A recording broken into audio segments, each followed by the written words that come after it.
ಅಮೆರಿಕದ ಅಧ್ಯಕ್ಷ Donald Trump ಅವರಿಗೆ ಉಡುಗೊರೆಯಾಗಿ ನೀಡಿದ ವಿಮಾನವನ್ನ ಕತಾರ್ ಮರಳಿ ಪಡೆಯುತ್ತದೆ ಎಂಬ ಊಹಾಪೋಹ ಸೋಷಿಯಲ್ ಮೀಡಿಯಾದಲ್ಲಿ ಹರಡ್ತಾ ಇದೆ. ಕತಾರ್ ಪ್ರಧಾನಿ Hamad bin Jassim bin Jaber Al Thani ಉಪಯೋಗಿಸ್ತಾ ಇದ್ದ ಬೋಯಿಂಗ್ 7478 ಕೆಬಿ ವಿಮಾನವನ್ನ ಟ್ರಂಪ್ಗೆ ಉಡುಗೊರೆಯಾಗಿ ನೀಡಲಾಗಿತ್ತು ಅಂತ ಹೇಳಲಾಗ್ತಾ ಇದೆ. ಈ ವಿಮಾನವನ್ನ ಕತಾರ್ ಪ್ರಧಾನಿ 5 ವರ್ಷಗಳ ಕಾಲ ಉಪಯೋಗಿಸಿದ್ರು. ಆದರೆ ಇರಾನ್ ಮತ್ತು ಅಮೆರಿಕದ ನಡುವಿನ ಯುದ್ಧದ ಬಳಿಕ ಕತಾರ್ನ ನಿಲುವು ಬದಲಾಗಿದೆ. ಶತ್ರು ಮಿತ್ರವಾಗಿದ್ದಾನೆ, ಮಿತ್ರ ಶತ್ರುವಾಗಿ ಮಾರ್ಪಟ್ಟಿದ್ದಾನೆ. ಈ ಹಿನ್ನೆಲೆಯಲ್ಲಿ ಕತಾರ್ ಉಡುಗೊರೆಯಾಗಿ ನೀಡಿದ್ದ ವಿಮಾನವನ್ನ ಮರಳಿ ಪಡೆದುಕೊಳ್ಳುತ್ತದೆ ಎಂಬ ಅಭಿಪ್ರಾಯ ಸೋಷಿಯಲ್ ಮೀಡಿಯಾದಲ್ಲಿ ವ್ಯಾಪಕವಾಗಿದೆ. ಆದರೆ ಈ ವಿಮಾನವನ್ನ ಉಡುಗೊರೆಯಾಗಿ ನೀಡಲಾಗಿದೆ ಎಂಬ ವಿಷಯದಲ್ಲಿಯೇ ಭಿನ್ನಾಭಿಪ್ರಾಯಗಳಿವೆ. 2020 ರಿಂದ 2023 ನಡುವೆ ಕತಾರ್ ಹಲವು ಬಾರಿ ಈ ವಿಮಾನವನ್ನ ಮಾರಾಟ ಮಾಡಲು ಯತ್ನಿಸಿತ್ತು, ಆದರೆ ಸಫಲವಾಗಿರಲಿಲ್ಲ. ಸ್ವಿಟ್ಜರ್ಲೆಂಡ್ನ ಗ್ಲೋಬಲ್ ಜೆಟ್ ಎಂಬ ಕಂಪನಿಯು ಕಳೆದ ವರ್ಷ ಈ ವಿಮಾನವನ್ನ ಖರೀದಿಸಲು ಪ್ರಯತ್ನಿಸಿತ್ತು. ಆ ಬಳಿಕ ಅಮೆರಿಕದ 2 ವಿಮಾನ ನಿಲ್ದಾಣಗಳಲ್ಲಿ ಇದನ್ನು ಪಾರ್ಕ್ ಮಾಡಲಾಯಿತು ಮತ್ತು ಅಮೆರಿಕದ ವಾಯುಪಡೆಯು ಇದನ್ನು ಪರಿಶೀಲಿಸಿತು ಮತ್ತು ಖರೀದಿಸಿತು. ಆಗ ಈ ವಿಮಾನಕ್ಕೆ 13 ವರ್ಷಗಳೇ ತುಂಬಿದ್ದವು. 2012 ಏಪ್ರಿಲ್ 25ರಂದು ಕತಾರ್ ರಾಜಕುಟುಂಬವು ಈ ವಿಮಾನವನ್ನು ಖರೀದಿಸುವಾಗ A7HJA ಎಂಬ ಹೆಸರಿನಲ್ಲಿ ರಿಜಿಸ್ಟ್ರೇಷನ್ ಆಗಿತ್ತು. ಈ ಸಮಯದಲ್ಲಿ ಅಮೆರಿಕದಲ್ಲಿಯೇ ಇದರ ವಿವಿಧ ಕೆಲಸಗಳು ನಡೆದಿದ್ದವು. ಇದನ್ನು ಸುಂದರಗೊಳಿಸುವ ಎಲ್ಲ ಕೆಲಸ ಕಾರ್ಯಗಳು ಅಮೆರಿಕದಲ್ಲಿಯೇ ನಡೆದಿದ್ದವು. 2015 ಜುಲೈ 14ರಂದು ಈ ವಿಮಾನ ಕತಾರ್ಗೆ ತಲುಪಿದ ಕೂಡಲೇ ಇದರ ರಿಜಿಸ್ಟ್ರೇಷನ್ ಹೆಸರನ್ನು A7HBJ ಎಂದು ಬದಲಾಯಿಸಲಾಯಿತು.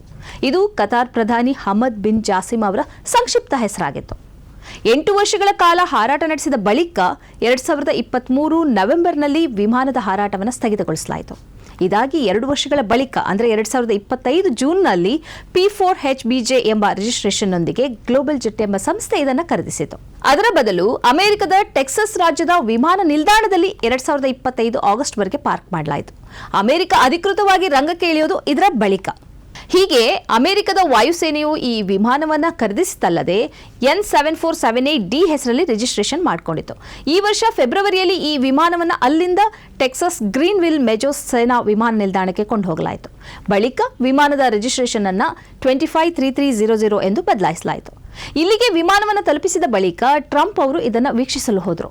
ಇದಾಗಿ 3 ತಿಂಗಳ ಬಳಿಕ 2025 ಮೇ 12ರಂದು ಈ ವಿಮಾನವನ್ನು ಕತಾರ್ ಉಡುಗೊರೆಯಾಗಿ ತನಗೆ ನೀಡಿದೆ ಎಂದು ಟ್ರಂಪ್ ಅವರು ಸೋಷಿಯಲ್ ಮೀಡಿಯಾದಲ್ಲಿ ಬರೆದುಕೊಂಡರು. ಆದರೆ ಈ ವಿಮಾನದ ಬಗ್ಗೆ ಚರ್ಚೆ ಆಗೋದಕ್ಕೆ ಒಂದು ಕಾರಣ ಇದೆ. ಕಳೆದ ಶುಕ್ರವಾರದಿಂದ ಪ್ರತಿದಿನವೂ ಟೆಕ್ಸಸ್ನ ಗ್ರೀನ್ವಿಲ್ ಮೆಜರ್ಸ್ ವಿಮಾನ ನಿಲ್ದಾಣದಿಂದ ಈ ವಿಮಾನವು ಹಾರಾಡುವುದು ಮತ್ತು ಅಲ್ಲಿಗೆ ಪುನಃ ಮರಳುವುದು ನಡೀತಾ ಇದೆ. ಈ ತಿಂಗಳಲ್ಲಿ ಟ್ರಂಪ್ ಅವರ ಪ್ರಯಾಣಕ್ಕೆ ಸಿದ್ಧವಾಗುವುದರ ಭಾಗವಾಗಿ ಇದು ನಡೆಸ್ತಾ ಇರುವ ಟ್ರಯಲ್ ಆಗಿದೆ ಎಂದು ಹೇಳಲಾಗಿದೆ. ದಿನದಲ್ಲಿ 4-5 ಗಂಟೆಗಳ ನಿರಂತರ ಪ್ರಯಾಣಕ್ಕೆ ಈ ವಿಮಾನವನ್ನು ಸಜ್ಜುಗೊಳಿಸುವ ಕೆಲಸ ನಡೀತಾ ಇದೆ.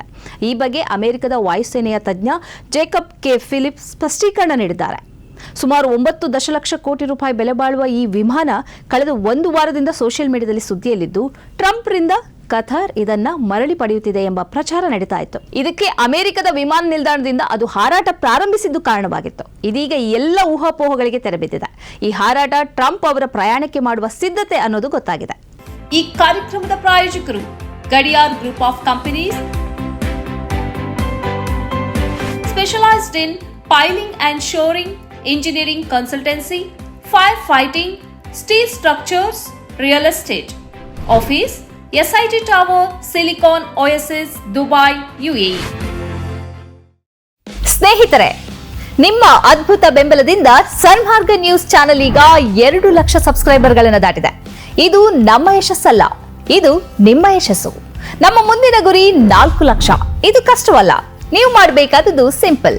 ನೀವು ಸನ್ಮಾರ್ಗ ನ್ಯೂಸ್ ಚಾನೆಲ್ ವಿಡಿಯೋವನ್ನ ನಿಮ್ಮ ಸ್ನೇಹಿತರಿಗೆ, ಕುಟುಂಬದವರೊಂದಿಗೆ ಹಂಚಿಕೊಳ್ಳಿ ಮತ್ತು ಅವರಲ್ಲೂ ಸಬ್ಸ್ಕ್ರೈಬ್ ಮಾಡಲು ಹೇಳಿ.